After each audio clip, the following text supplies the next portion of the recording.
Try not to get scared. Scariest stories. I'm really excited for the new movie, I exclaimed with excitement. Little did I know, it would be a feature, a creature feature, featuring the creature. 48 minutes of dogs barking, 48 minutes of dogs barking, 48 minutes of dogs barking, 48 minutes of dogs barking. Growl. Growl. 48 minutes of dogs barking, 48 minutes of dogs barking.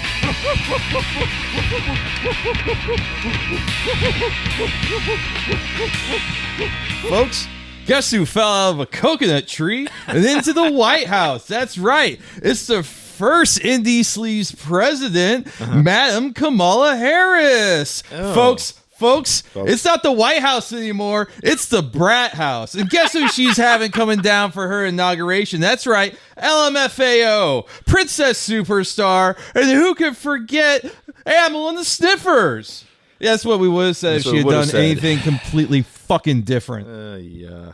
Yeah, God, I don't know. You completely run the fucking Hillary playbook all over again. Lean fucking right. You know, hey, what if we built the wall more than you? What if we just offered the Republican ticket, but in a cultural candy wrapper that is offensive to anyone that isn't a pussy hat wearing, I want to go back to brunch kind of person. Yeah. Like, completely alienating. And the fat billionaire who wears a diaper, who's never been inside a grocery store his entire life, saying like, yeah, our groceries, they're kind of high, isn't that fucked? That's why he won. Yeah, because he was like, man, groceries are kind of high, aren't they? He has no idea what milk costs. No, they're calling it groceries, folks. They have a place called Supermarket where you can exchange money for goods and services. You can get a check cash there, and you can buy pre-sliced pineapple. And there's a guy in the deli, and you can tell him how thin you want your prosciutto sliced. Yeah, I have friends in New Jersey that call it gabagoo. Yeah, just what a miserable fucking thing. Cool. Yeah, cool fascism. Trump, do you want to bring it to the White House? Clearly he did. So, yeah, apparently. I mean, we could spend a lot of time relitigating how Kamala could have won. Yeah, kind of done doing with that. anything else, really. Not nearing Tim Waltz. There's enough finger pointing to go around. I'm not interested in that. The only thing I'm interested in is I feel like anyone that goes on in the media is like, but she ran a perfect campaign. Full of shit. It's full of shit. Should be fed foot first into a partially working tree mulcher. Oh, so you want us to get like stuck at some point? Like, okay. You know, it hasn't been oiled in a while. Some of the bearings are. It has to sound like when your vacuum sucks up a coin. That's what it has to sound like. It has to sound dirty. Well, on that cheery note, it's 48 minutes of dogs barking. My name's Jason. This is Brian. Strap the fuck in, folks, I guess. I did pick an appropriate main topic this week. We'll get to that later. First, we're going to go for something a little bit more lighthearted. Yeah, that's right. A squirrel got killed. Was destroyed by the county. And this became a bit of a political flashpoint. I don't know if you caught up with any of this. So Vince Mancini, writing for the Content Report, which is Vince Mancini's Substack, the headline, "Before the squirrel story, I was kind of holding it together." And again, this was a couple days ago. Considering that tomorrow's election day, a thing we've been talking about nonstop for what feels like 18 months now, I thought I'd been holding it together pretty well. I've been avoiding looking at polls, dodging the flood of breathless micro stories about which campaign did what in the last 4 days, and generally trying to take deep breaths and convince myself to pre-accept whatever outcome should come to pass. Is the earth round or flat? I honestly never thought about it, whoopee. I'm just trying to raise my kids. And yet it feels like things have gotten truly deranged. Yes, I am talking about the squirrel story. James Woods posted this, and it is very long. I'm not going to read it all, but it says, it starts with a riff on the Newtonian model of the universe and ends with, this event where armed officers took a pet squirrel from an individual in New York opens a Pandora's box of the horrors of leftist tyranny. The post, which is real, by the way, that is to say, not Photoshop, feels like a perfect encapsulation of right-wing boomer posting in which pretty much anything, such as, say, the confiscation of a pet squirrel, can be held up as the key to understanding leftist tyranny. Then a person sent me a cartoon by Ben Garrison. And if you don't know Ben Garrison, boy, I highly recommend you looking him up because he is completely fucking insane. So the basics of the story is this. God, it's again, another newsletter, Garbage Day. Gentleman by the name of Ryan Broderick writing.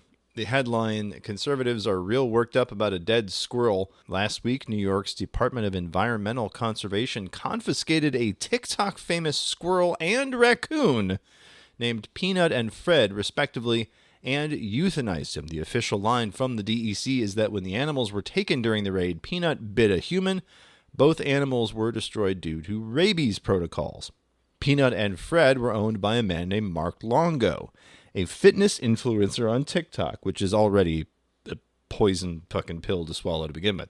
After all this happened, Elon Musk posting here and a shitty Gronk AI of Peanut the squirrel as Obi-Wan Kenobi. This is, if you strike me down, I'll become more powerful than you could ever imagine, which is clearly a chipmunk. Obi-Wan Kenobi's lightsaber is also famously blue, and the obvious joke here would have been, "Oh, Peanut Kenobi, you stupid asshole," but I digress. What we do know is that the TikTok fitness influencer found a squirrel 7 years ago, and he launched the Peanuts Freedom Farm Animal Sanctuary, which houses apparently closer to 300 other animals. To own a wild animal like a squirrel in New York requires a permit, and he admitted during a round of media hits this weekend he was still in the process of getting a license. Also, yes, Longo and his wife have an OnlyFans page, which is only an important detail here because of how swiftly the online right has jumped on this story. Conservatives have turned it into a digital manhunt for the person who called in the complaint. Someone had noticed that Longo not only had the squirrel, but also had this OnlyFans page where they were doing, let me put it as bluntly as I can, they were jacking off. Doing nut vids? Yeah, basically. Nut vids for Peanut? Basically. TMZ, Mark tells TMZ when officials showed up, they asked questions that had nothing to do with the animals. Mark says one of the first questions were, "Do you have any cameras in your house?"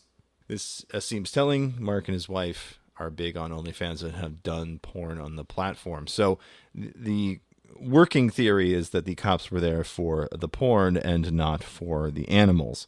But just what a stupid fucking story to get hung up on in the last days before the election. Yeah, I mean, it's kind of fucked. It's all fucked. Let's begin there. But like, I see why like non-brain melted people, like maybe me and you, could be like, well, yeah, that's kind of a sad story. Right. And the fact that the owners are adult sex workers is kind of irrelevant, but it is an interesting bit of flavor to it. It definitely feels like, what the fuck are we doing anymore as a country? We used to be a proper country where people who fucked for money could have weird pets. Yeah. You know what? When I was a little boy, my grandfather told me if I could fuck for gasoline, I could have a tiger. That's right. and I don't feel like that America that my grandfather told me about exists anymore, and I'm saddened. I'm saddened that we've gotten so far from the what the framers of the Constitution want for us. Again, this is Jonathan Paletti writing on Medium. Longo was an established porn actor known as Squirrel Daddy. His OnlyFans tagline, "Peanut's dad, very," all caps, "kinky player, devil fire emoji." Sometimes he listed the squirrel's name as Peanut, which seems in this context a sexual reference. Jesus Christ, yeah, of course. Longo is said to live with his wife Daniela on a rural farm-like property in Pine City. Is she the unseen photographer recording her husband out displaying his penis, his asshole, etc., all in a very gay style? I mean, Jesus Christ.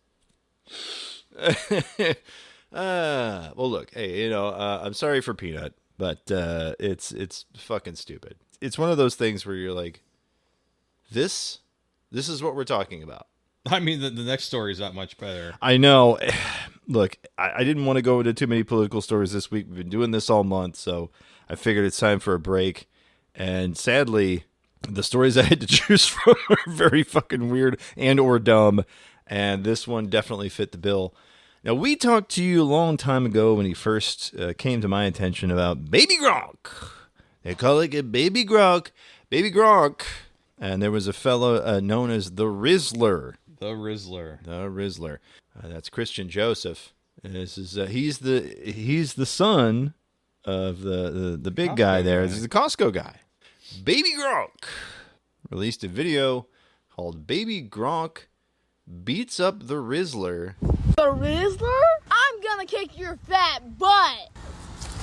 Rizzler, you need to stop eating candy! Big Justice, help me! That is... The dad's name, by the way, he goes by Big Justice, the Costco guy dad. And so it gets stupider. Rizzler, you don't want no smoke of me? You don't know who I am? I'll beat you up, and your dad, and Big Justice. Big Justice, don't get into this. This is between me and the Rizzler. I call you out to a box match, Rizzler, and I'll beat you up. So they're doing they're doing promos. They're cutting promos. They're calling each other out. At least it's one-sided for now. But yeah, he's holding up a picture of the kid and like, I'm gonna kick your dad's ass. You don't want no smoke with me. Absolute dog shit content. This is what we're reduced to, I guess. But like, I don't know, dude. This sucks. Yeah. I thought the last story was depressing, but I don't know. Making a kid look like West County Joe Dirt and making fun of to like pick a fight with a fat kid, Right. that is internet famous in ways that he isn't. Baby Gronk has not been on Jimmy Fallon. No, he has not. That's right. Big Justice and the Rizzler were on Jimmy Fallon. Oh God, I heard that segment is painful to watch. It is. It's truly something else. God, because I bet Jimmy Fallon is just thinking about like, why am I not drunk enough? Why am I not? I think that is like all Jimmy Fallon is doing. How can I normalize fascism? And where's the bar? Why is there not a gun in my mouth right now? Yeah. That's, Oh, why is there not a gun in my mouth? I just want to squeeze the trigger. I mean, look, anything that Bill Hicks said about Jay Leno, it applies to Jimmy Fallon too. Yeah. Is all I'm saying. They should do the Jimmy Fallon to what they did in that French movie. Which one, Martyrs? Yeah. You got to be more specific. Yes, exactly. Exactly. Like Like Yeah, the they last should do- half of Martyrs just done to Jimmy just Fallon. God. Imagine having Jimmy Fallon tied to a chair, and you just have like a blowtorch, Oh boy. some speculum, just I mean, don't Abu stop. Ghrabi his ass. Like, don't stop. So yeah, baby Gronk versus the Rizzler. That feels just terrible. It feels bad. You know what else feels bad? This next post, Robert J. O'Neill. You're familiar with Robert J. O'Neill, Brian?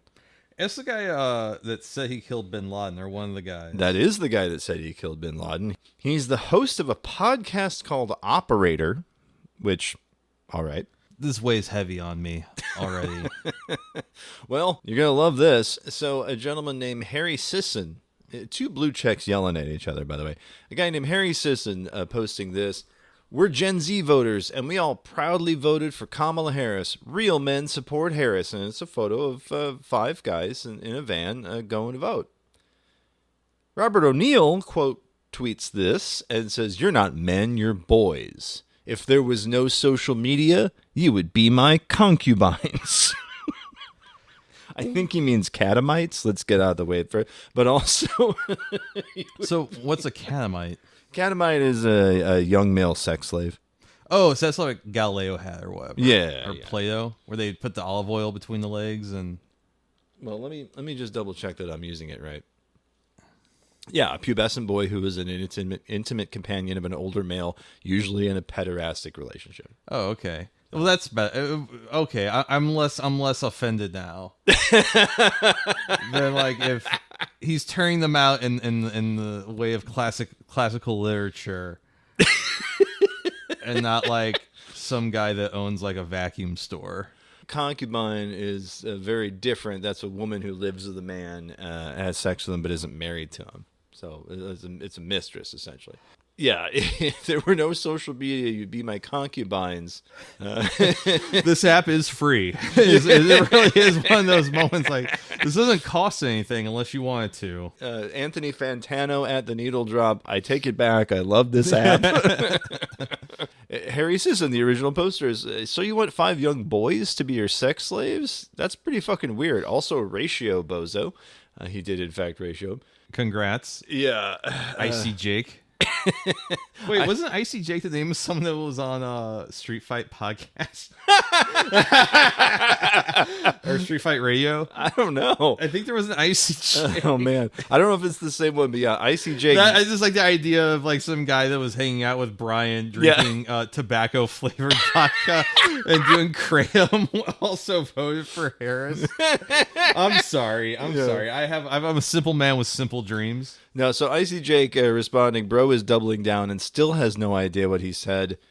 Robert O'Neill in a now deleted tweet saying, no, Jake, I'm telling you exactly what betas like you will be used for: sex and food, mostly food.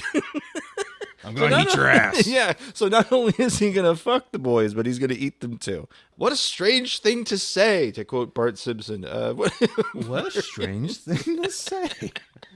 Okay, man, sure. Sure, dude. Keep fucking that chicken. Yeah, and it's just like, it was clearly like midday, the day before the election, and he's just popping off on Twitter, just going fuck these like, kids. Yeah. I'm making my little toys. I'm going to make these boys my sex slaves, and that's just how it is. You want to hear about how I killed bin Laden? While I'm plowing a 18-year-old? Sure, okay. What a time to be alive. I'm telling you. He's continued, by the way, in this Sam Rogers, or the Navy is never beating the allegations. At the Waffle House, Christy Yamaguchi Main is wanting to fuck young boys the reason you're divorced, or several people saying congratulations on coming out of the closet. George Takei. I mean, actually, not a bad riff from him. I didn't realize they were thinking about that part of the Roman Empire. Yeah, but see, here's my thing about George Takei. How many of Howard Stern's writers wrote that for him? You know? Yeah, Balloon Knot, Baba Booey. It's been a wild week to be online with the obvious reasons, but also this shit. Just betas will be used for sex and food, and just all sorts of fun stuff. It's not fun though. Getting scammed out of your hard-earned crypto. That's right, folks. Crypto scam of the week. You're listening to 48 Minutes of Dogs Barking, the podcast. And now it's time for the Crypto Scam of the Week. This week, courtesy of Decrypt, gentleman by the name of Vince D'Aquino writing here. Have you heard about this one, right? The fake jury call. No, I haven't. Jury duty call. So yes, the Colorado authorities saying here, a Keystone, Colorado resident fell victim to a sophisticated crypto scam this past week, losing over $6,000 in Bitcoin after fraudsters posed as law enforcement officials threatening arrest for missing jury duty. So according to documentation reviewed by Decrypt, an additional $4,000 transfer was in the works, though deputies were able to intervene before it pushed through. So this guy would have been out $10,000. The Summit County Sheriff's Office disclosed the perpetrators had already obtained sensitive personal information during the call. The office stating, quote, a deputy will never call anyone to notify them of a warrant for their arrest and then offer to clear it in exchange for gift cards, wire transfers, or Bitcoin. Now, to me, that seems like a no-brainer. You need to get us a $500 Target gift card to get this arrest warrant. This continuing, other people, here's one in Denver, $5,000 in Bitcoin. Again, scammers impersonating folks trying to get him to go to jury duty. The victim, believing she must have overlooked a jury notice, followed the perpetrator's instructions to clear a fake warrant by sending payment through a Bitcoin ATM. And then September, a Keystone Bank staff prevented a resident from transferring $8,000 in crypto after receiving a similar call. Colorado's crypto fraud landscape has expanded significantly State investigators documenting 1,300 cases totaling $81 million in losses this past year, 2023. It ranks 15th nationally for crypto-related crimes. That's insane. $81 million and only the 15th. I'm curious about what they link here about where it says enforcement data. Let's see what we got here. Oh, this is an FBI cryptocurrency fraud report. This might be the only time I believe anything in FBI crime statistics. And look, the best stat right here, people over 60 lost $1.5 billion That's insane. over a year. Okay? That's Whew. insane. Over 60. Threats of violence only got you 27 thou. Not bad. Huh. Yeah. Ransomware, about 27 mil, excuse me. Government impersonation, that's the one. 112 mil over the course of 2023. Let's see here. Yeah, here we go. It's the country stats. Number one, baby, United States of America, 5 billion. This is an average in losses. Iran still getting hit with 200 complaints a year for about 9 mil. So, hot damn. Staggering numbers. Those are very big numbers, yeah. Yeah, top 5 crimes, tech support, extortion, government impersonation, investment, and the confidence romance scam. I find it hard to believe that confidence romance scams are so low on the list. Pig butchering, that kind of thing, yeah. I feel like, it's like a captive audience. You got them on the hook and you're just going to keep bleeding them, Yeah, amazing. Yeah. I think all of us would do some pretty bizarre things to get out of jury duty or being punished for. It's such a good one because man, fuck jury duty. Right. I'm glad I missed it, but fuck now I got this. I got to send this guy to Ethereum. Yeah, because this is like $6,000. It's like, well, that's nothing. Just the fact that they're impersonating, the sheriff's office to come get you for jury duty. Of all the scams, you're right. I probably would fall for that one. I'm sure I've missed jury duty at some point. In fact, I remember I did. And that was very unpleasant. And I would not want to go through that again. So The only time I've ever been summoned for jury duty was May of 2020. okay. So, Very bad time to be summoned Yeah, for jury duty. so I have jury. I told my employer, I have jury duty, and they're like, that doesn't seem right. I'm like, it doesn't, but I might not be coming in this day, and I have to call a phone number to get my appointment or whatever for selection. Yeah. And I called it, and it's due to the ongoing COVID-19 pandemic, we are not currently doing Yeah. jury duty. And I'm like, okay, then why did I get this? It's probably automated. That's the thing. They were probably in the works for months before, we said, you know what, we're not doing jury duty for a while. Because, the most recent one I did was about 2 years ago. And I was, fully masked and paranoid the whole time. It was not great. Yeah, I'm not sure if that's really great for justice. Just in general. All right. So we've been avoiding feelings this whole time, trying to laugh it off. But sometimes you can only do one thing, and that is sink into despair. And that's why this week's main topic, Despair Incorporated. Despair Incorporated, Brian. Do you remember these demotivators? You remember these? I remember, demotivational posters. I sure do. Mm-hmm. Monkey fucking cheese, man. I loved the only thing I loved more than demotivational posters is when Maddox posted a new article. Oh boy, yeah. Oh baby. Well, I did find the story behind Despair Incorporated very interesting because it really did come about during the end of what you would call Web 1.0 or maybe the early 2000s tech bubble. This story here from the Austin Chronicle, the headline, When Frowny Face Equals Dollars, Despair.com Demotivation and Capitalizing on the Variables of Web Content by Toddy Burton. Life is hard, you're sad. It's a lonely world out there, but don't worry, it's all right. Just close your eyes and picture an eagle soaring through the sky. Beautiful, majestic. Across the image, you read the words, dare to soar, followed by, your attitude almost always determines your altitude in life. Don't you feel better? Yeah, right. Neither does any other sentient being within our known universe. The motivational industry is a staggeringly massive multi-billion-dollar-a-year business. Austin-based company Despair Incorporated exists as a reaction to this absurdity. Observes co-founder and CEO Justin Sewell, quote, "You can find countless examples of authors claiming to produce, quote, life-changing experiences and lasting motivation. And as often as not, I think it ends up leaving people feeling more miserable than they were to begin with. The market is flooded with this stuff. It's offending people," Sewell says. "It's so condescending and patronizing. Enter Despair Inc. Enter a vibrant color photograph of a windblown tree on a blue seashore that bears the word adversity.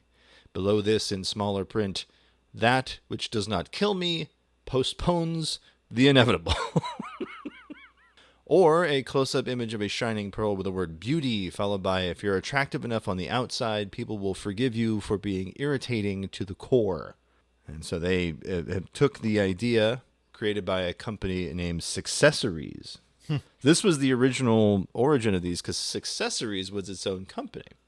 Successories made a huge deal with these same ones, these there it is, Successories, it's the power of attitude. Never give up. Yeah. Oh, go there, go over, go under, go around, or go through, but never give up.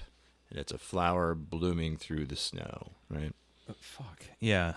This stuff sucks. It's terrible. It's all for middle managers who want to pretend they're being deep and all that. And so these guys in Austin decided, you know what? Fuck it. We're going to do the opposite of that. We're going to tell you that shit's fucked. The world's bad. You're bad for thinking it could get any better.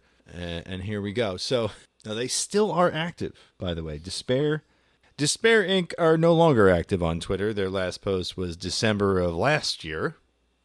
But they've really not done a lot. They did a t-shirt about a lifetime of social distancing prepared me for this, a special pandemic t-shirt from April of 2020. They have a YouTube channel with exactly 3 videos on it. Because these used to be on the website. Now, the website is still around. The website is still hanging out there, Despair Inc. And they've got calendars for sale, up through 2025. They got mugs. They have Despairware, which does have an election theme here. Choose the form of the destructor.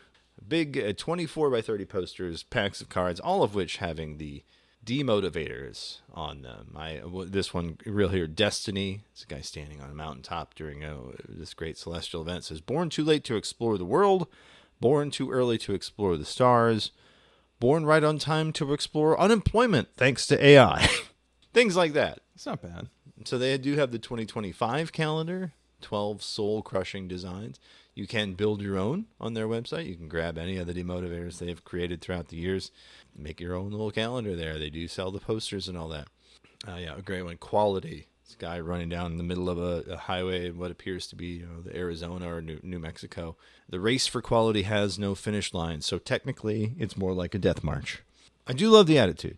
I gotta give him points for being well written and got some interesting photos. Here's a little Rube Goldberg machine with a bunch of moving parts and solutions. This is what happens when problem solvers get paid by the hour. Meetings, a bunch of people putting their hands on top of each other. None of us are as dumb as all of us. See, the origins of Despair Inc., part of the more interesting part to me. Again, going back to the Austin Chronicle article, 1998, the 2 founders, Justin and Jeff Sewell, twin brothers, found themselves enduring crazy hours and low pay at an internet startup in Dallas. If you know anything about the Dallas scene in the 90s, it was like all these tech companies moved there because it was cheap, and not a lot of them survived. Nope. One of the people that kind of lived in that environment was Mike Judge, who Yeah. I think famously id Software moved to the penthouse office of like one of the tallest buildings in, I believe it was Dallas. I believe so, yeah. And the thing was that had like a metal roof. Oh God. And it was apparently it would just heat up in the summertime and it would just be miserable in there. And they also kept it really dark, so it was just like a dark sweat lodge. Damn. That makes sense that they made Doom there then. Like, we're already in hell. Why not? Yeah. So they were working at an internet startup in Dallas. Their coworker, Larry Kirsten, became their friend. They continued to become more disillusioned as the company proved not only unreliable, but also deceptive. In the course of this frustration, Justin began receiving catalogs for motivational products. As he recalls, quote, Jeff and Larry and I started to flip through the catalog. The sentiments of the posters were so syrupy, you just couldn't help but think if there were a catalog with posters of toxic work cultures, it would be perfect. The inspiration was immediate. That same year, they left their jobs and, together with Kirsten, created Despair Inc. They launched an internet store. At the time, Justin thought, quote, we're going to run out of money and have nothing to show for it but a huge stack of failure posters. But by the fall of '98, they were getting as many as hundreds of orders a day, and the success of Despair Inc. has been in a steady incline ever since. Now, again, this is 2006, so I don't know if that's necessarily maintained its trajectory, but they did make Kirsten, the guy who actually looks like somebody who works in an office, the face of the company. He was a former professor. He has a PhD in organizational communication. Let's see here. As they waited for sales, Jeff and Justin found ways to amuse themselves. We had nothing to do, Justin says, and so we thought, let's write fake stories. So photoshopped images of Kirsten meeting with captains of industry commonly appeared on their website. And so they created this kind of alternate reality where Kirsten was this big CEO. And then they... This is my favorite part. They actually registered the frowny emoticon. That's the :end bracket or beginning bracket with the U.S. Patent Office. To their surprise, they got it. They were rewarded a registered trademark 2 years later. They posted the following press release, and I have the original press release here. Dallas, Texas, January 2nd, 2001. In a move that has millions across the internet community frowning, Despair Inc. today announced that the U.S. Patent and Trademark Office has awarded them a registered trademark for the frowny emoticon, which serves as their logo. At a press conference, Despair's COO, Dr. E.L. Kirstein, announced his intentions to sue, quote, anyone and everyone who uses the so-called frowny emoticon or our trademarked logo in their written email correspondence forever. Despair filed suit yesterday at a U.S. District Court in Dallas, alleging trademark infringement against over 7 million internet users. The company has requested separate injunctions granted against each. And so they put out this big fake press conference. They didn't actually sue anybody about that, but yeah. Here's compliance with the injunction will require the defendants to provide to the court and Despair Inc. a report in writing under oath setting forth in detail the manner and form in which the defendant has complied with the injunction to destroy any email in which they have used the offending mark. Despair has also petitioned the court to require defendants to submit a handwritten letter which repeats the phrase, frowny emoji is a registered trademark of Despair Inc. 1,000 times. Just shit posting on a massive scale. And the fact that the part about them getting the frowny emoticon registered is true. That to me is stunning. Of course, they made a bit of a riff on Prince here. Kirsten concluded the already baffling press conference with yet another surprise announcement. He is in seriously consideration to change his name from Edward Lawrence Kirsten to simply the frowny face emoji. The idea of having a name which so succinctly symbolizes unhappiness has enormous appeal to me. Kirsten said he had made no firm decisions yet, but warned reporters not to plan to call him the COO, formerly known as Kirsten, if he decided upon the change. That was a little bit of a Prince joke there in 2001. Mm-hmm. 2001. Amazing. It was already dated at that point. Well, culture, the riffs moved just so much slower back then. That's absolutely true. We were still doing Chewbacca eating my balls in 2001, I think, weren't we? Sure, why not? And so from there, they continued. I mean, they still do a pretty brisk sale. They must. The website's still up. They're still offering calendars for sale. But they also started doing a podcast, which is lost to time. This was the very, very early days of podcasts. Before YouTube, they had a video podcast, which was the 3 videos we referenced that are on their YouTube page. It is called The Art of Demotivation. Here's a little bit from addressing employee complaints. Most of the employees recognize the implications immediately. And it's one thing to be unhappy with your headset. It's another thing to lose your job. And so as a result, complaints about headsets have virtually stopped. Something as simple as setting a free brochure in a public area was a very effective strategy that saved me thousands of dollars because it reminded employees that it really could be worse. And if they didn't stop complaining, it probably would be worse. My favorite part of this is that a lot of that idea is no longer satire. You will see it on LinkedIn. If you ever go on LinkedIn, people are posting like that all the time. The LinkedIn mindset is fucking insane. You ever go onto the subreddit LinkedIn Lunatics? I have not. Oh boy, it is a hoot. People screen capping all sorts of insanity from there. What I found interesting was these guys hooked up with a group called Amplifier. I don't know if you're familiar with Amplifier. I am not. So this piece from That Other Paper, it's another Austin alt weekly, and it's about Despair Inc. hooking up with Amplifier. It says, Despair Inc. makes demotivators, inspirational posters for the irony age. And then it describes demotivators, which we all know. But Despair is more about products. There are, of course, the wickedly satirical video podcasts. There are the order confirmations that warn the customer that, quote, any pretense of consideration for your needs would be counterproductive to our raison d'etre, before attempting to sell them Kirsten's book, The Art of Demotivation. There is the fact that you can order a hand-bound, letterpressed chairman edition of said book with a personalized voice message from Kirsten himself for $1,195. Amazing. There is also the fact that it comes in a book coffer, which is a fully functioning cigar humidor. So and that their fax number is 877 failure. So it says here, so when I walked into Despair's office, Adam Avramascu writing, I expected to find Dr. Kirsten sipping apple brandy atop a mound of writhing white-collar stooges.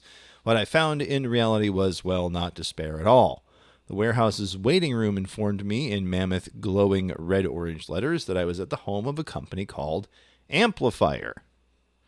Amplifier made deals with Homestar Runner, Red vs. Blue, and Despair Inc. themselves. Walter Stokes, it says here, fresh-faced and wearing a maroon striped polo and cargo shorts, smiled at me and offered to give me a tour of the warehouse. We passed through rows of boxes filled with T-shirts, prints, and even bottles of Stubbs barbecue sauce. You've been to Austin, you know Stubbs barbecue sauce is still a thing. Just past the little station where people were sorting through a new shipment of T-shirts, there was the printing press room. Walter explained that they had bought the press so they could customize orders like calendars, as we mentioned before, 12 prints the customer's choosing. We're only leasing this press, Walter said, but you could possibly trade this in for a big house in Hyde Park. The press was an investment. Walter and others had to attend a 5-day course in Boston to learn how to operate it, and a second press was coming in to handle orders for the Christmas rush. But as I was learning, heavy customization is crucial to Amplifier's entire operation. What is Amplifier anyway? You may know them better by other clients. And we mentioned Homestar Runner, we mentioned a couple others, but here's Penny Arcade, Rooster Teeth, Jib Jab, Ask a Ninja, Tiki Bar TV. Amplifier is designed to facilitate business for the creative sector, fulfillment, distribution, customer service, anything else that might be outsourced, customized, personalized orders, bonus items, phone support, all of that handled by this company, also in Austin. So yeah, a fascinating idea. You know, these guys came from startup culture in the 90s, and they were like, yeah, this sucks, actually. I love this idea. You can take something so stupid, because we all hate the LinkedIn lunatics, we all hate the successories shit, and they turned it into an entire fucking thing. Like, it's fascinating to me. And it's still going. That's the other part. 98 to today. Yeah. 26 years, if I'm doing my math right. Yeah. Yeah. That's longer than most internet companies, aside from maybe Google, have been around. Because a lot of them have fallen by the wayside. I'm sure you could think of about a dozen that is just, Excite or Yahoo or things that were actually like big around that time. Pets.com, obviously a victim of the .com bubble, but things like that. Yeah. But these guys just shitposting their way through life. God, what a beautiful thing, man. There used to be so much potential in life. Like, you could do something like, what if we made demotivational posters? And that's, I guess that's $1 million business idea. Clearly. And now there's nothing. There's nothing left. There really is nothing like them right now, because now everybody's making their own memes and all that. But like, this was a proto meme, I guess. This is what you would think of as like, this is in a way, yeah, a meme. The three of the guys, as this article continues here, they left their former employer with $15,000 apiece. That was it. It also says a fraction of the $250,000 they'd each been promised to develop their new products. One of our biggest mistakes, Justin Sewell continues, was thinking if we built a library of funny stuff and went to trade shows where all this motivational stuff was sold, people would just gobble it up. But people's reactions ran colder than expected, from ambivalent to hostile. Justin explains, even with the people who liked what we had, there was this feeling of, I think this is funny, but I could never sell it in my store. And others were like, have you heard of Successories yet? Oh, you will. This left them demoralized, but it also left them in debt, having spent $50,000 for the mock-ups and generating only $6,000 in sales. Thus, they went online.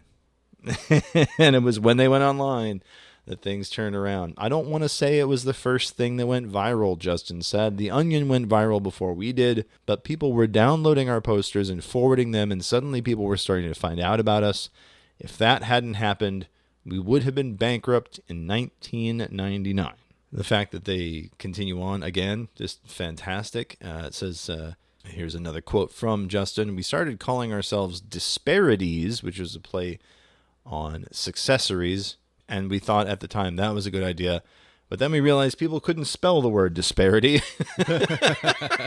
And we realized we had to buy despair.com, and that's when it hit us. The company should be called Despair Inc. Successories, I do remember distinctly, at least in my high school guidance counselor's office. Absolutely. was a big place for those. Successories, my mom works at a travel agency at the time. She was working for a travel agency in what was then famous bar, which would now be Macy's. Right. And there were Successories all over that too, like motivation, a shoot for the stars. And they're like, no, this actually kind of sucks. And I love the fact that like hating on one particular aesthetic and brand has made them, I think, outlast Successories. Yeah. So that's pretty fucking amazing. Let me see. Is Successories still around? That is the one thing I didn't check up on. Hold on. Very different now than it was before. Now it's planters and little troll dolls, and it takes teamwork. And A rock that says, you rock. The fuck? This is actually worse. Look at this shit. This is like soul crushing. I actually have one of these. There's this. Did you get that from the Dick Sucking Factory? I did. It was February 2019. I was like the employee of the month. You got the golden mushroom tip? It's very disgusting. Yeah, it's an egg-shaped kind of guy, and it looks like something that you'd stick in your ass. That's all I can say. Like one of those ovipositors. One of the one of those jade eggs. It's huge. I still have it. How far can you get it in you? You know what? I haven't actually tried yet, so we'll have to do that for a future episode. But one Jason, one award. We're making our own shock.jpegs here. That's right. That's right. We've when hell is full, the dead shall roam the earth. Oh man. Oh, I don't actually. Oh shit. But go. I have on. a shock.jpeg. Yeah. Oh no. Hey, Peter. You don't got a shock.jpeg? We'll get there. I'll figure it out. But go on. What do you do? Why are we looking? This is where you go. This is where you find this? This is where you go. You go to 4chan. You gotta go. It's just lots of porn. Yeah, I know. It's 4chan. Demotivational posters. I don't Yeah. know. Because like, you've been in an office where they've had Successories and all that shit. I had to clean out an office one time at a former employer that was like full of shit like that and like Magic Eye posters. I had to explain to a Zoomer coworker what a Magic Eye was. Did they sit there in front of it and try to figure it out? Yeah, and then like I pushed it at them. And, Oh. Yeah, I was mean. It was also the day when we were kind of both, me and this coworker were kind of fed up with the job, and so we just like started talking in voices, and I was just like, Bobby, I don't care if Joseph is going to Steve Aoki. You're not going. That man wastes good cakes. just riffing for like an hour, cleaning this room in this building that no one had used in like a decade. Fantastic. Even now, I know I haven't been actually in the office for like 4 years, but I do remember that I did have, before the big CEO left, he had, I don't think it was even necessarily a Successories one, but it was something very similar. It was a guy like skiing down a mountain, and I don't think it had anything underneath it but the word perseverance. Like, okay, dude, come on, come on. Amazing. Fucking kidding me with this. It's one of those things where it was ripe for the picking. Somebody had to do it, and why not a couple of guys who'd, been there? All right, you ready to look at something gross? Yeah, sure. And now, the moment you've all been waiting for. Shock.jpg. What do you got? You just gonna click a random one? I'm going to click a random one because Okay, this one is called Seymey Time. So it's a man watching what appears to be a Japanese game show while cutting his wrist with a knife or a razor blade. Over and over and over In again. an almost perfect rhythm. Tick, tick. Yeah, it's like... And 6 minutes long. And he's picking up. They're blurring the gore. It just... I can't tell if he has his wrist up or if his palm is down. I think he's got his hand curled, like he's gripping something. Interesting. So he's like cutting Picking the up back. again. And again, the gore is blurred, but it's just you could hear it. You can just hear I'm like not sure it's blurred as much as it's pixelated because it's of the resolution that it was recorded at. Yeah, hard to tell. It's like a Japanese version of like Jeopardy, maybe. It's a quiz show of some kind. And yeah, it does feel like Final Jeopardy where they're writing on the tablet. And they're doing a dramatic moment in the video, and he's stopped cutting his arm. He's talking to someone in the background. He's getting back. He's getting back, and he's trimming the hedges that is the flesh of his. No, we're not. We're watching this whole damn thing. You picked it, Mister. And then it breaks for commercial. A Guinness commercial. An advertisement for a conditioner brand or a hair product. Yeah. And a trailer for a Rocky movie. 2009. That would have been Rocky Balboa, the one with Velo Formiga. One of the greatest dialogue exchanges in the history of film, which is when his trainer walks into the restaurant and the waiter asks him if he has a reservation. He goes, "What do I look like, an Indian?" That wasn't Burgess Meredith, was it? It was. That wasn't in Rocky Balboa. This one, the one that they're doing the trailer for. The last Rock, the one that came out. I remember this movie. I thought Burgess Meredith died before I remember that. the movie specifically because it was the same day that I got a blowjob in the parking lot of a cemetery in St. Charles while it was snowing. Hell yeah! So this is a very strong memory for me. It's very strange for the Shock.jpg segment to be this long. Let's begin there, but also to be this banal. There's quite a bit of blood in that man's arm. Yeah. At this point, because we're talking hundreds of cuts. Yeah. And again, the game show continues while this is going on, and the game show is just kind of there. It's 6 minutes long.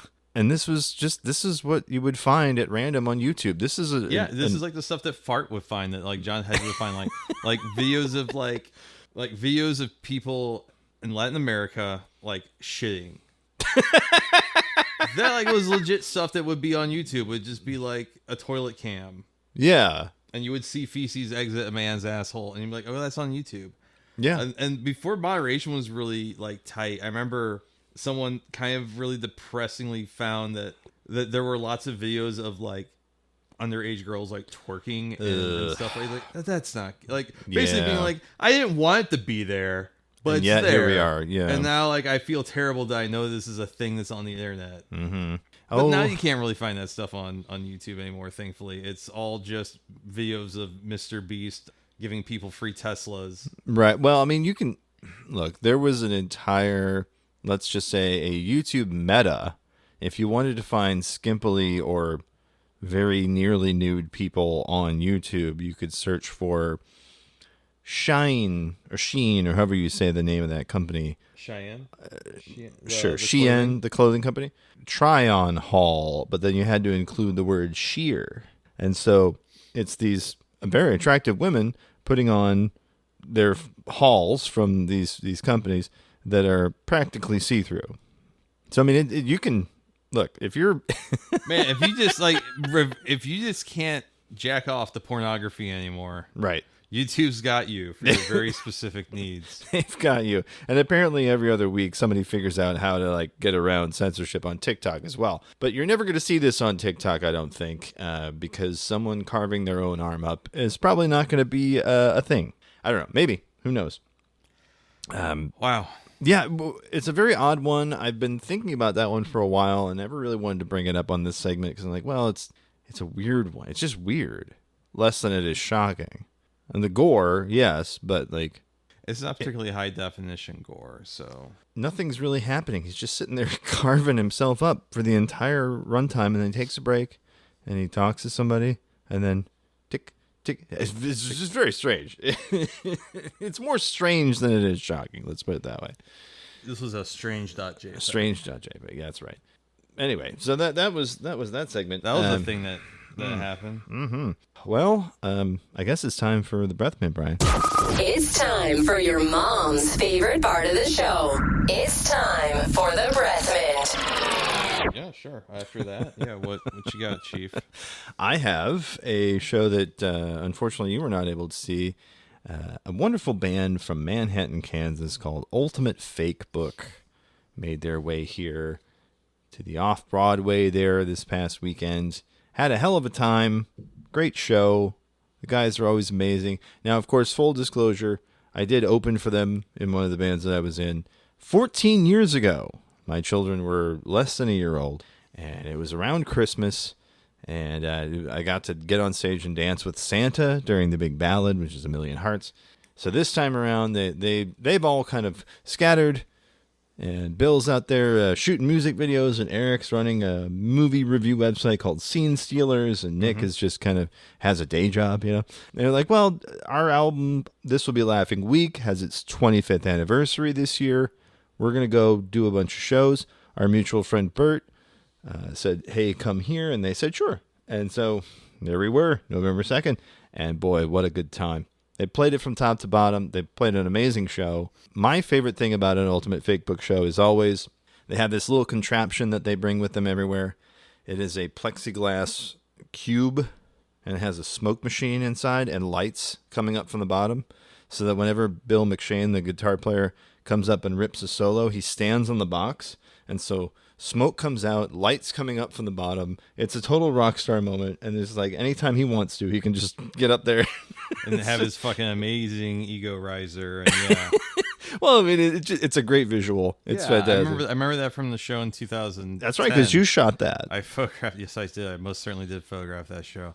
What a fucking show that was. That was one of the last. I think that was probably like the last super great show of that era of the Firebird, because the Firebird at that time was this scrappy underdog that was really punching above his weight limit. Right. And then, because that would have been like what, December of 2010, yeah. So in December of 2010, that was, I think, like the last big show of the year, besides probably whatever it was like New Year's Eve. I can't remember what was New Year's Eve that year.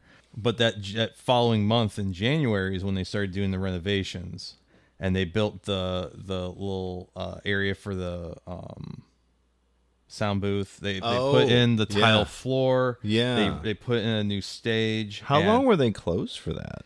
I think they did it over like a week or two. Cause they just, okay. Because they weren't big enough to have a packed January.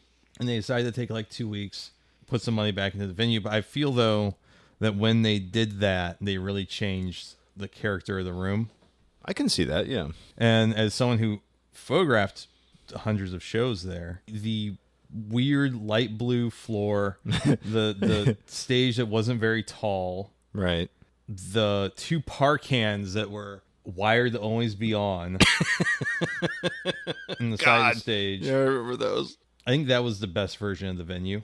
Even with the par cans. Even with those fucking par cans. I still think that was the best version of the venue. They had that fucking massive Crest mixing board that Gary fucking rebuilt so many channels on that thing because people would put phantom power through it and not tell Gary it was a fan powered mic or DI or whatever and fucking fry a channel. It was scrappy. I think the egos weren't outsized at that point. That felt like a labor of love for a lot of people that were involved.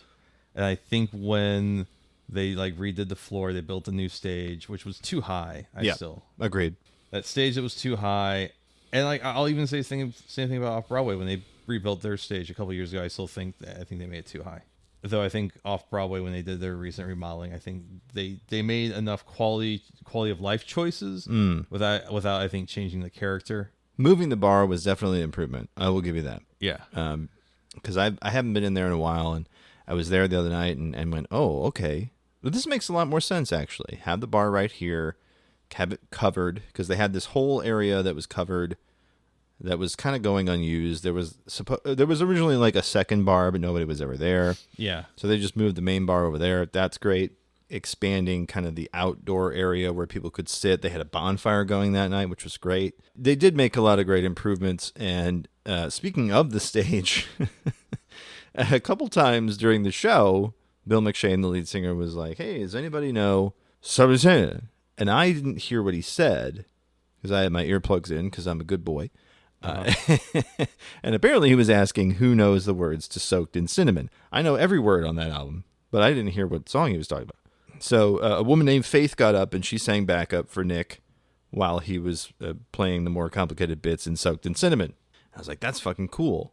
And then a couple songs later, they're like, yeah, this is Little Apple Girl. Everybody get up on stage. A Little Apple is, of course, a reference to their hometown of Manhattan, Kansas. Little Apple Girl was a great time. Everybody get up on stage. I was like, okay, how long has it been since I've been on the stage at Off-Broadway? I owe it to myself. And then when I got up about halfway through the song, I realized I'm fucking old, dude. I haven't been on stage in years. And midway through one song, and it's not even a long song, I was winded. And I realized my fly was down. I'm like, yeah, this is not my finest moment ever. I'm sure there were a couple times when I was in bands where my fly was down like the whole show, but halfway through one song, I'm like, yeah, this is why I don't perform anymore because I'm old and tired. Jesus Christ. But yeah, it was still a lot of fun. You know, a lot of people got up on stage. Everybody got real nuts, and yeah, it was a small but appreciative crowd, which was a damn shame. And I think the reason the crowd was as small as it was is because a lot of people were across town going to where you were, which was shooting Foxing. Photographing a band whose press agent once implied that I wasn't like relevant enough to get a photo pass to photograph them, which felt funny. Now, did they change their press agent, or was the same guy just came around on you? Well, I just went through the venue. Well, there you go. So where was this? This was Delmar Hall. Oh, fantastic. And sold out show, right? Sold out. Absolutely sold out. How was the show? I have been meaning to see them. I still haven't seen them live. Pretty fucking good. Two openers, Hot Joy, who are a local band. I've heard good things about them. I like what they have on Spotify. They were great live. And then the tour support was from Indian Lakes. I used to know something about this band, but I don't anymore. They were good. They sound great. I think it was the last day of the tour. So they were ending the tour in St. Louis.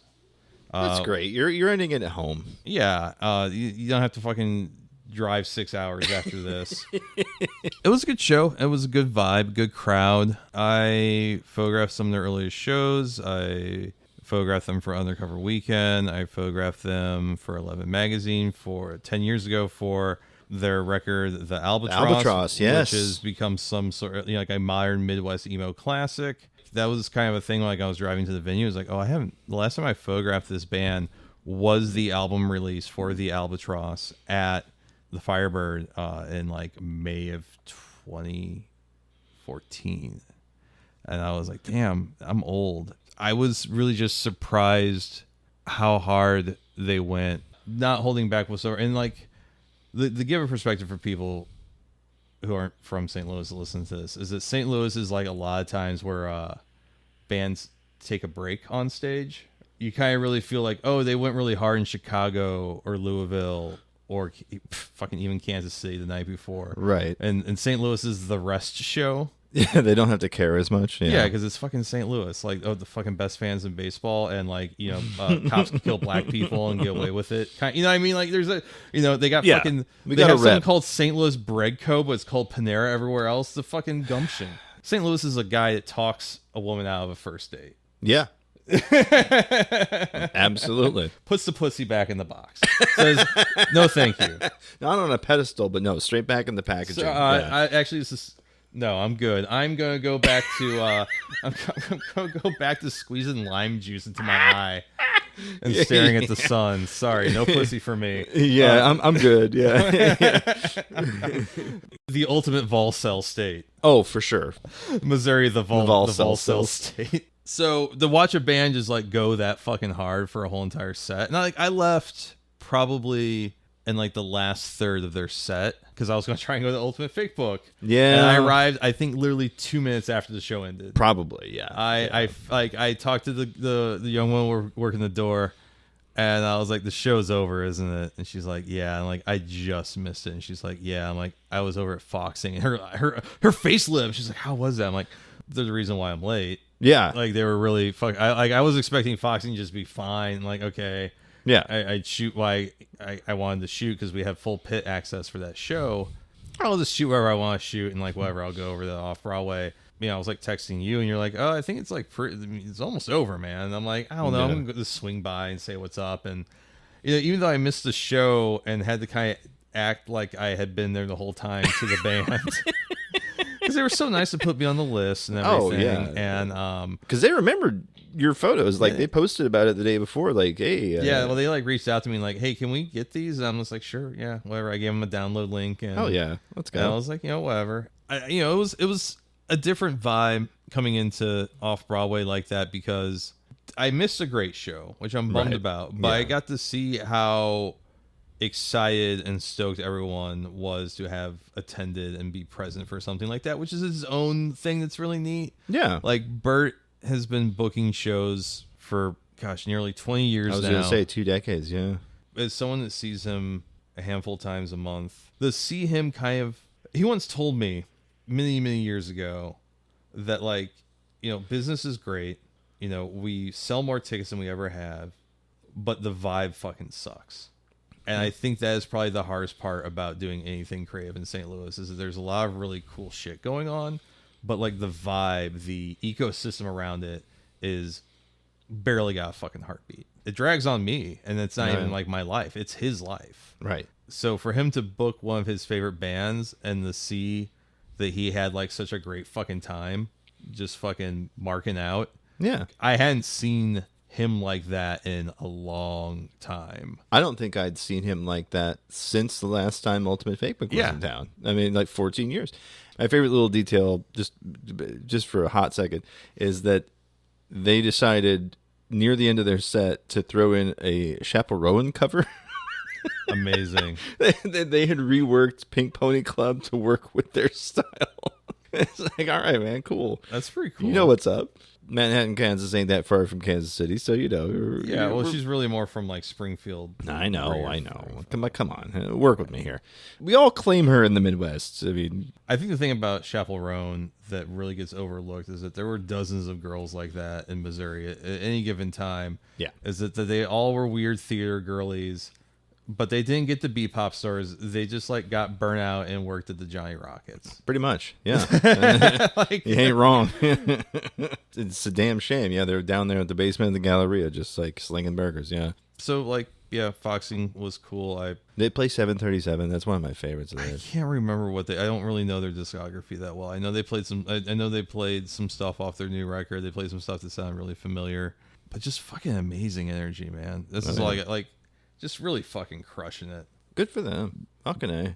And then a couple nights ago, got to see Tokyo Police Club on their final tour. Oh, man. Yeah. Rest in peace. Rest in peace. I just forgot how fucking solid of a band they were. Was that Del Maharo as well? That was actually the Pageant. Pageant, okay. And it was a really interesting vibe because the Halo Bar, which is the second bar of the venue, was closed, and that's usually open. Right. And also the balcony was closed, which isn't like a huge surprise, but usually the Halo's still open.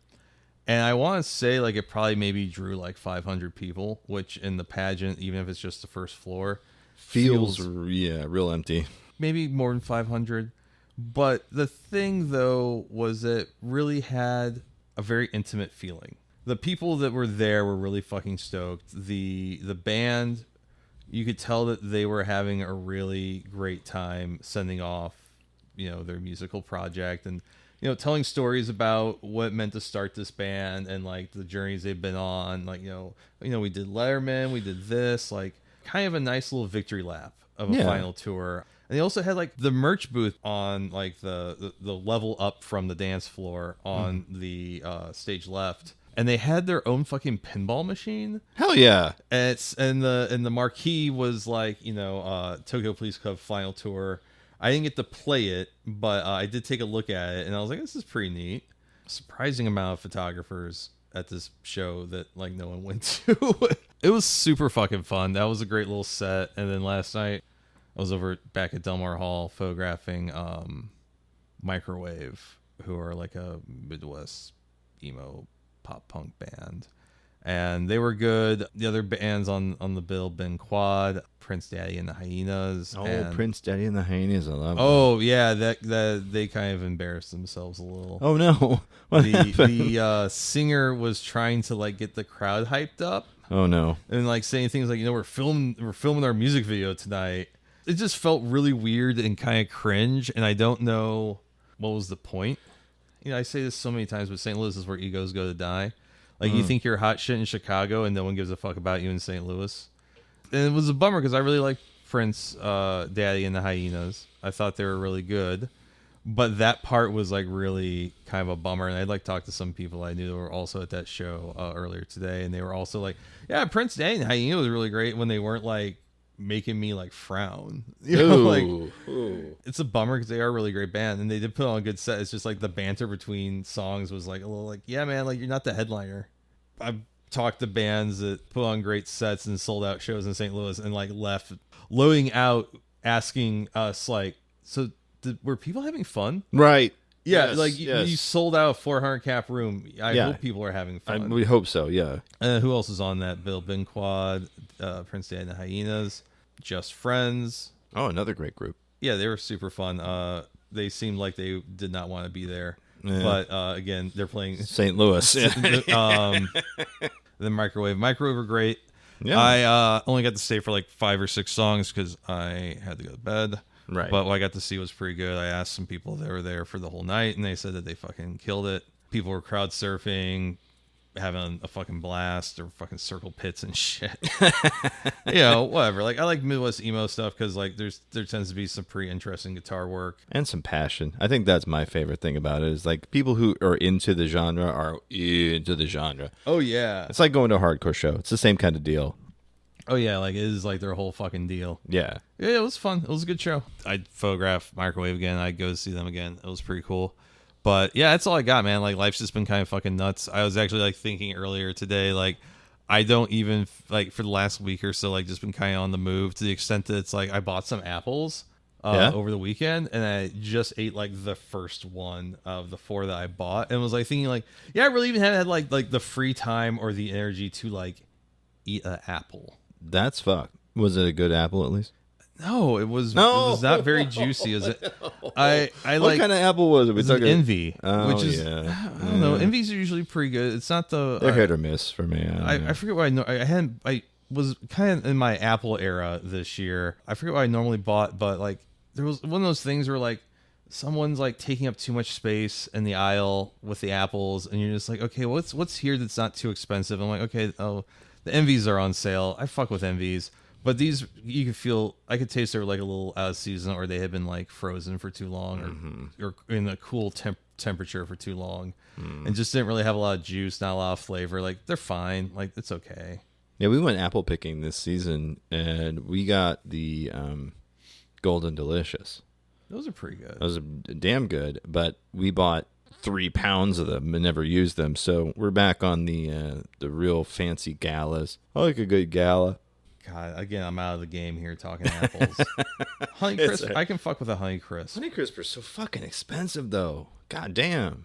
Like, you'd think that shit was, like, had gold flake on it or something. It's just ridiculous. They're so fucking tasty. They're good, though. Yeah, I'm not going to argue about that. It's too much. Like $5 a pound. Are you kidding me with this? They were $3 a pound Deerbergs that I used to live by. But I can get 3 pounds of whatever the Cosmic Crisp is. I forget what the actual breed is. I can go to the the Aldi and get like 3 pounds of that for like, Yeah, but you get like the little ones that look like they look like a cue ball a dwarf would use when they play pool. yes, they're not as big. Yes, you don't get as much apple. Yes, but you get more of them, so it kind of evens out. Anyway, the other thing that I have this week is a book by one of my favorite authors. Yes, he is still one of my favorite authors, Chuck Palahniuk. I still cannot say his name correctly. Chuck Palahniuk. You know the guy, Chucky P. The guy who wrote Fight Clubs. Oh, CP. Oh, nope. Very different. But this one's called Shock Induction, and it's one of his newer ones. He's kind of just playing. That's what I've always felt about his. Riffing? The basics of the story is that you're reading a book. The book that you're reading is a version of a book that's been soaked in drugs in order to save the dying publishing industry. Book publishers are now imprinting their books with drugs that you can get through your skin. Yeah, subdermal. And this is the extended reader edition, the ERE. And so you're reading in the ERE version of this other book about a girl who discovers that there's a secret society called Greener Pastures, where these teenagers are faking suicide in order to then have their future sold off on the black market for billions of dollars. It's very odd. It's surreal, just like the best Chuck's work. It has to do with hypnosis and mind control, but it's very difficult to explain just in describing it. But I can say that it is probably one of his best ones recently. The other one that I would think to compare it to was Rant. Did you read Rant? I've never read any of his work, if you can believe it. I know Okay. it's hard to believe me not ever reading any. I think I have like a book or two of his that I've gotten like at flea markets and stuff. I think one of his big strengths is that he loves to play with form. Yeah. So he loves to just like, in Rant, the whole story is told as though it is an oral history about this guy named Rant Casey, who discovers a method of time travel by having horrific car crashes. Okay, so it's kind of like Drive. Yeah. Drive, Back to the Future, and Crash, maybe? But Or Crash, yes, I'm sorry, yeah. the magic trick of Rant, which I won't spoil for you since you haven't read it, kind of works the same way here, in that by playing with form, he gets to fuck with you, the reader, not just the characters in his story, which I think is always fascinating.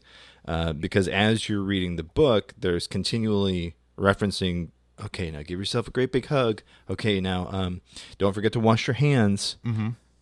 Because you're touching a book supposedly impregnated with, prednisone or whatever.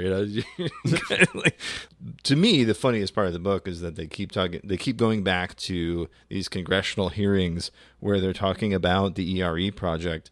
And it's like, once the regular books laced with drugs got out there, then there was the black market publishing business where people were putting like heroin in the books. Oh, wow. That's how you can get people to read again, is by putting addictive drugs in the books. It's shocking and weird and brilliant. And it's one of those things where you're like, yeah, this is how you use shock and weird shit to get to an interesting place in your story. I really hope he continues doing out there shit. He's been probably one of the more consistent. People keep calling China Mieville the new weird. I'm like, yeah, but Chuck's also doing, like he's kind of quietly doing this thing. I think every time there's been an attempt at a movie adaptation of a Chuck Palahniuk book that's not been Fight Club, it's kind of gone by the wayside, which is a shame, because if you've ever seen Choke, that was Sam Rockwell. But every time you try to get a Chuck Palahniuk adaptation off the ground, it's diminishing returns. The only one that ever really understood him completely was David Fincher, which makes total sense because they're both the same kind of like technically minded nerd who wants to fuck with the audience in a certain way. Invention of sound, not forever but for now.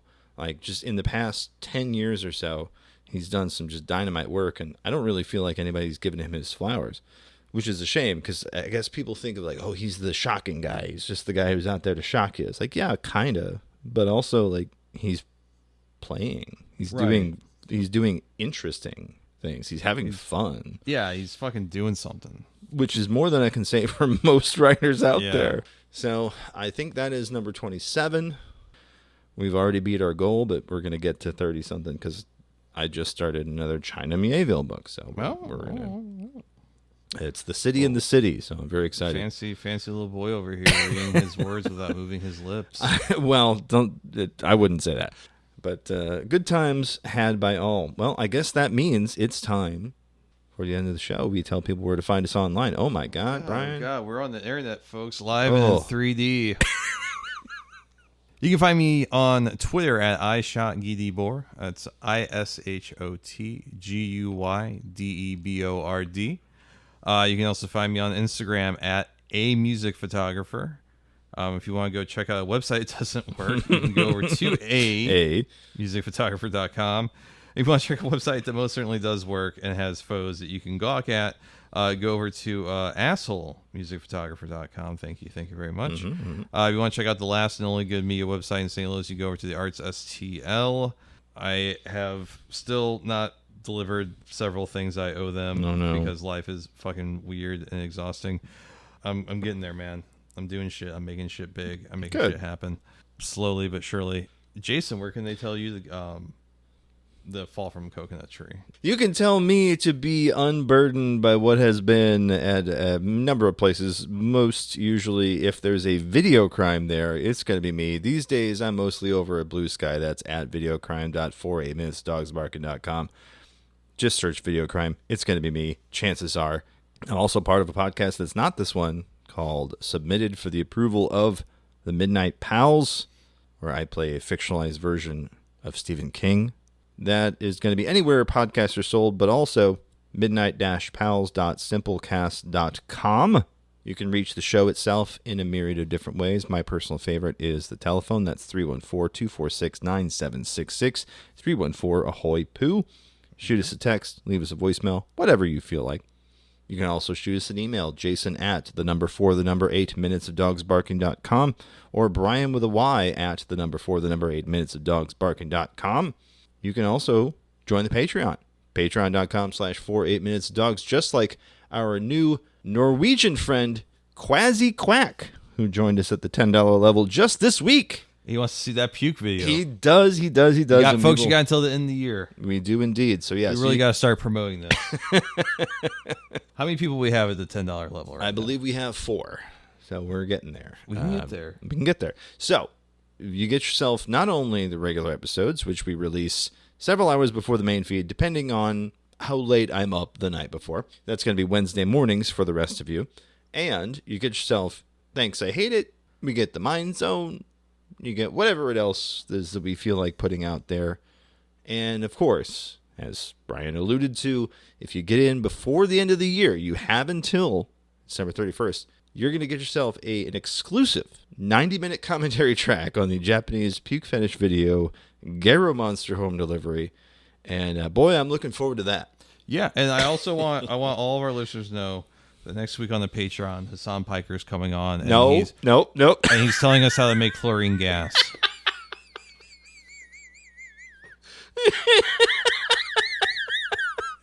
That is not actionable, right? Okay, so... in Minecraft. In Minecraft. If you want to get in on that, that's patreon.com/48 minutes of dogs. Dogs. Well, that about does for the show. As we always say at this time, namaste, good luck, eat the knife. And hey, 25th Amendment now. Yay. Yay. I hope everyone got everyone they wanted for Election Day.